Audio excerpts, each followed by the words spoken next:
కుడాల గురించి అవినీతి జరిగిందని మొన్న 50 కోట్లు పోయింది, ఇవాళ 70 కోట్లకు వచ్చింది. హన్మకొండలో ప్రెస్ మీట్ పెట్టి మాట్లాడే ధైర్యం లేక పారిపోయి వరంగల్లో బీఆర్ఎస్ కార్యాలయంలో పెట్టుకోవటం అంటే సిగ్గుచేటు.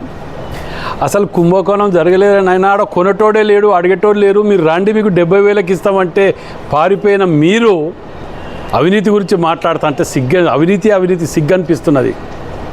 అవినీతే సిగ్గుగా ఫీల్ అవుతాను మీరు మాట్లాడిన మాటలు చూస్తే. హోటల్కి ఇచ్చిన అంటాడు, వీళ్ళు మాట్లాడుకున్నారు అంటాడు. ఈ గాడ్పుల బాణాలు వేసి ఎన్ని రోజులు ఇట్లా బతికి మీరు మాయ మాటలు చెప్పుకుంటా ప్రజలు మోసం చేసుకుంటా తిరుగుతారా నాయన?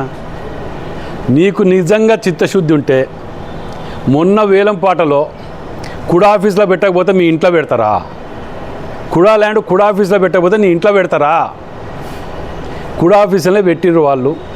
మరి పాట పాడిన దాంట్లో ఎవరు పైసలు కూడా కడతలేడు. ఎందుకంటే వైట్ అమౌంట్ కట్టాలి, 2 అక్కడ పరిసర ప్రాంతాల్లో డబుల్ బెడ్రూమ్ ఇల్లు ఉన్నది, ఇటు పక్కకు మున్సిపాలిటీ డంపింగ్ యార్డ్ ఉన్నది అనే ఆలోచనతోటి పైసలు కట్టేటోడు దిక్కులేరు నాయను అని మేము మొత్తుకుంటా ఉంటే మరి 150,000 పోయినది అని అంటాను కదా.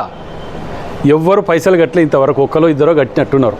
మిగతా ఎవరు ఆక్షన్లో పాల్గొన్న డబ్బులు కడతలేరు, వాళ్ళు వద్దనే వెళ్ళిపోతున్నారు, పారిపోతున్నారు. మీ యొక్క మూర్ఖపు ఆలోచనలతోటి, మీ యొక్క బెదిరింపులతోటి.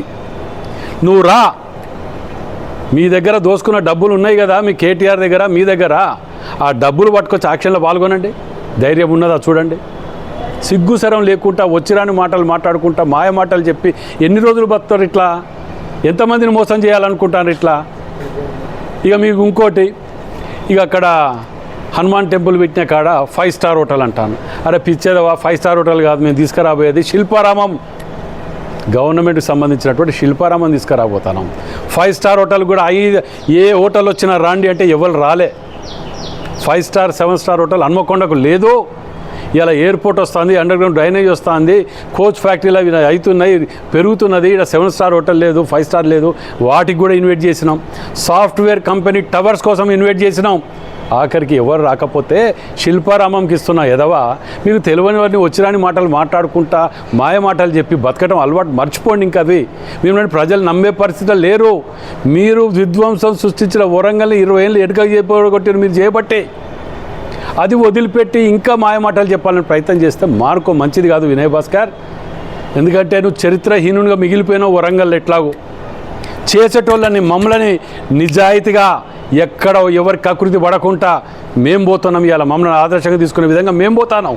నీదేమున్నదే, పొద్దుగా లేస్తే 59 జీవో అని అడ్డం పెట్టుకొని మొత్తం దాని మీద కూడా ఎంక్వైరీ చేస్తాను. ఇవాళ హంటర్ రోడ్కు 2,000 గజాలు 59 జీవో పెట్టి నువ్వు మీ తమ్ముడు కలిసి పెట్టి తీసుకున్నది ఇంకా మర్చిపోలే. అన్నీ బయటకు వెళ్ళినాయి.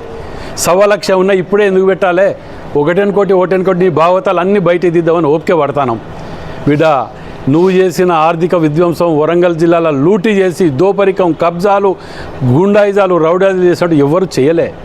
నీ 10 ఏళ్ల పాలనకు నా 3 ఏళ్ల పాలనకు వ్యత్యాసం ప్రజలు చూస్తాను.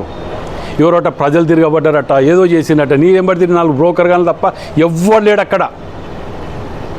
మీరు విగ్రహం తీసుకొచ్చి పెట్టింది అనేది క్లియర్గా అవుపడుతున్నది. అక్కడ వీడియోలు ఉన్నాయి.